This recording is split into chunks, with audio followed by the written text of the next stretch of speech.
Yo, what you lot saying? It's your boy Jumper Boy here, and today what I've got for you is the F1 2015 Italian Grand Prix review for you guys.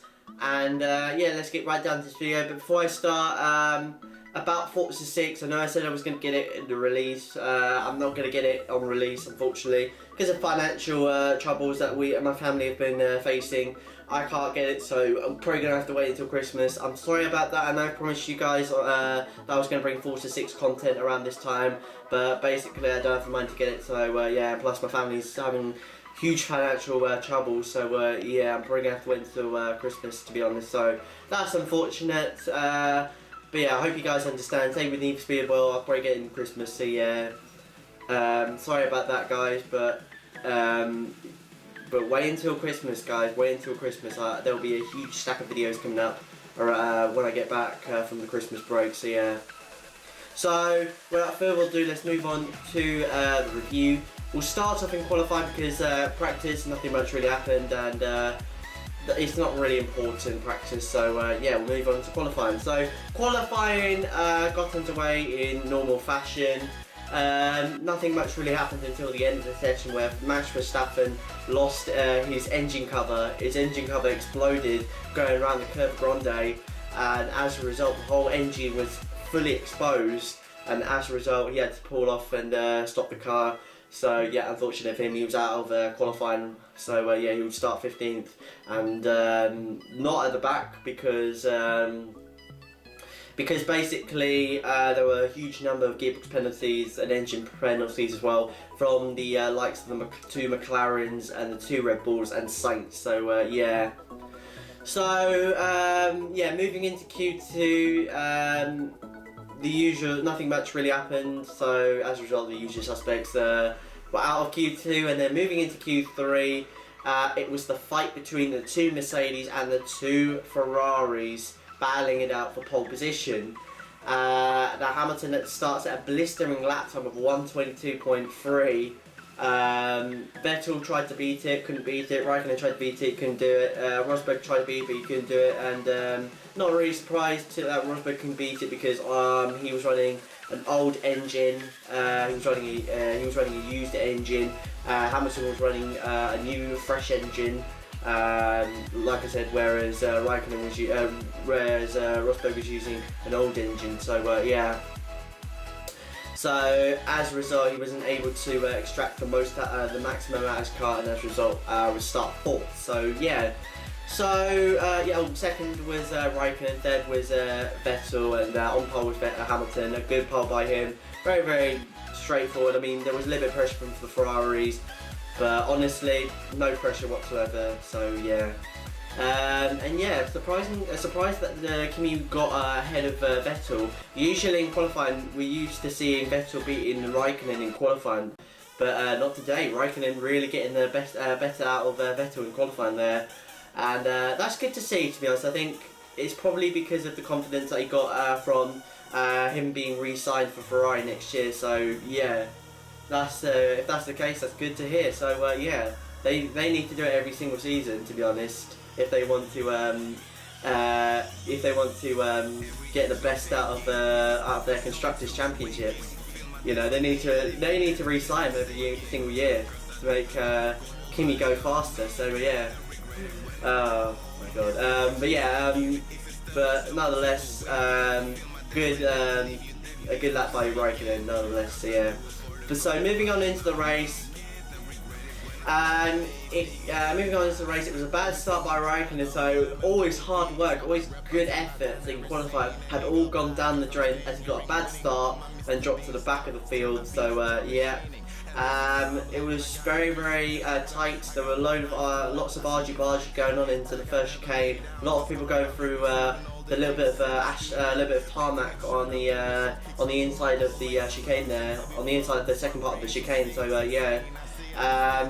So yeah, and then afterwards we saw the two Lotuses out of the race. I'm not sure why, to be honest. I believe it was an accident. So yeah, unfortunate for them, and yeah, really unfortunate because they've been really struggling financially this year. You know, very, very surprised that they were struggling financially, because this year they've made a massive improvement from last year. Last year they were just completely struggling so much, but this year they've made a massive turnaround, and to now know that they're having financial struggles is quite alarming, to be honest. And I don't know, I feel like it may be a sign of teams to other teams to think about, because with the teams such as Lotus who have been right up there in the mix in Formula One, scoring a lot of points, having financial troubles could probably make other teams worried, to be honest. Is this a sign of Formula One going bankrupt and Formula One going forever?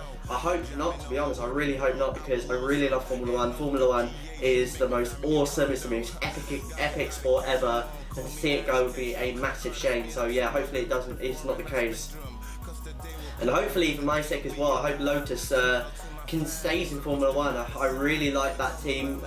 There's a good bunch of people in the team who work day in day out to make the cars as good as possible, and they have two exceptionally good drivers trying to extract them back the best out of them. So yeah, it would be sad to see this great team go. So yeah.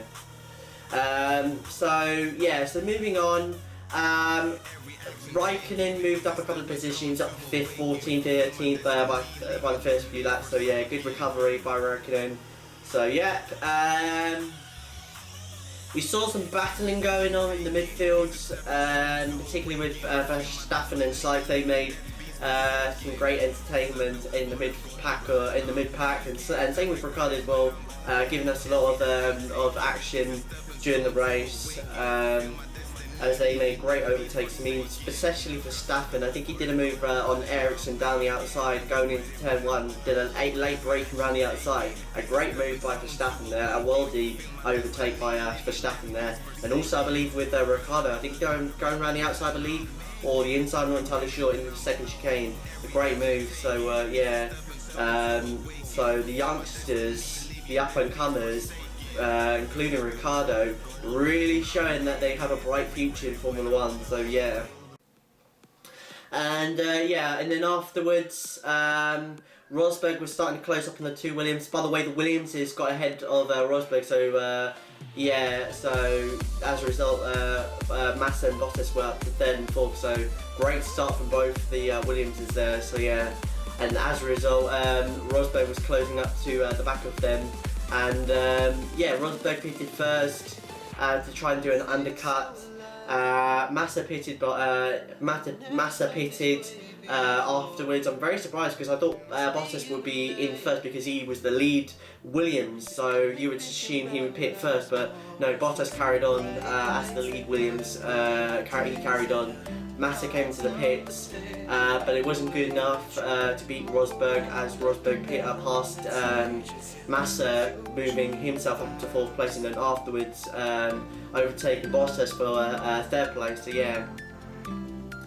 And then afterwards we saw some more overtaking from Raikkonen. Raikkonen moved his way up into like 8th or 7th by like lap 40 or something like that. So like I said, still moving up, still recovering from that bad start. So yeah.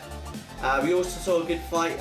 We also saw an emergence of a fight between the two McLaren Hondas, but that didn't last too long, as Alonso had to retire due to problems. So unfortunate for him.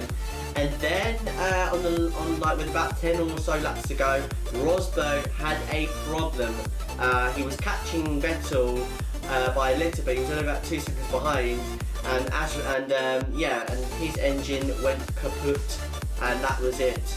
And and if it's to do with like the awareness of the engine or that, I'm not surprised, because he was running with a very old engine. So yeah, I don't know why they would do that, to be honest. I mean, I don't know whether it was to do with financial reasons or strategic things. I don't know, but I think honestly, next time, they should have brought a new engine to this track, to be honest, because this is the most heavily stressful engine related track ever. So for them to run with an old engine was very, very risky, to be honest, especially for Rosberg's championship chances now, and now as he's out of the race, really has put a big dent in his world championship. So yeah, so That wasn't it. That wasn't it. With a few laps to go, the team told Lewis to push hard. Now this was very weird. At first I thought it was a slow puncher. I thought it was something like a slow puncher, or maybe a precaution to Vettel's incident back in Belgium. Remember in Belgium when Vettel had a puncher with about 2 laps remaining in the race? I thought it was something to do with that, to be honest. But then I thought to myself, no, there's no way that will happen. It's so unpredictable. Vettel's incident was so unpredictable. I know, like, he was running so long, but it was kind of unpredictable, to be fair. So yeah, I mean, to hear the team tell Hamilton to push hard to make another pit stop was very, very alarming to us fans and to Lewis and to the team as well, because, you know, it was something out of the blue. It was something no one really expected, because we all expected Hamilton just to cruise to victory, but no, he had to push hard. And he did. He set fastest laps, and another fastest lap as well. Pulled the gap up to 25 seconds. And then afterwards, the team told Lewis to back off. He told Lewis to back off, just coast at home. So really, all that pushing was really for nothing, to be honest. So I don't know. It's a bit strange, to be honest. You know, he was running 20 seconds ahead of Vettel, so you would assume just to back off and conserve your fuel and bring it home. So very, very weird, to be honest. And as a result, Lewis came home to win the race. But that wasn't it. Yeah, you know that bit at the end I was talking about? The reason why they did it was because of tyre pressures. Hamilton, yes, you heard me right. Hamilton had something wrong with his tyre pressures, which basically broke the tyre regulations, which meant that Hamilton was in danger. Which meant that Hamilton is in danger. He's been under investigation at the moment. He's in danger at the moment right now to be disqualified from the race and lose 25 points, 25 valuable points that will help him to win the championship. So, wow, I mean, how big and how catastrophic would that be if Hamilton got disqualified?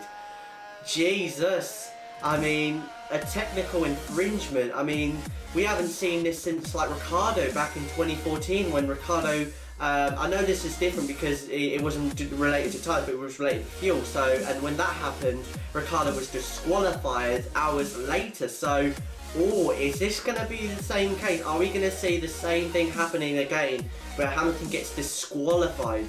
That would be an insane, a dramatic end to the Italian Grand Prix. So, yeah. Personally, what do I think? I think rules are rules. Rules are rules at the end of the day. They are there for a purpose. They are there to make the competition fair, to make the racing fair. Because what if say the teams run with 1 millimeter or 2 centimeters more wing or that kind of stuff like that, I mean, it could make a huge difference to the performance of the car, make it an unfair competition to the rest of the field. So yeah, they kind of need to do it just to make it fair, to be honest. But I think tyre pressures is a bit too extreme in terms of regulations, to be honest. But I think they did it just because of the Silverstone accident in 2013. Remember that, when everyone was accusing Pirelli of, everyone was thinking that the tyre pressures were the reason why so many tyre failures happened. So yeah, it might be something to do with that, to be honest. So yeah, if that's the case, that's fair enough, to be honest, because that was very, very extreme. You know, it was something out of the blue. It was very, very dangerous. You know, there was many chances in that race that certain people could have been injured, you know, especially the hot rubber coming off the tyres when they had the puncture. So yeah, so if that was the case, that's very fair enough. So yeah, but still a little bit iffy on that kind of thing, because that's a bit extreme, to be honest. Just because, you know, have a limit, but don't have it like too tight. Don't have it so tight. Just have it a little bit looser, I would say. Don't tighten the tyre pressures up a little bit, you know. Give us a little bit of variations, you know. I don't know. That's just my opinion, to be honest. That's just my opinion. So yeah.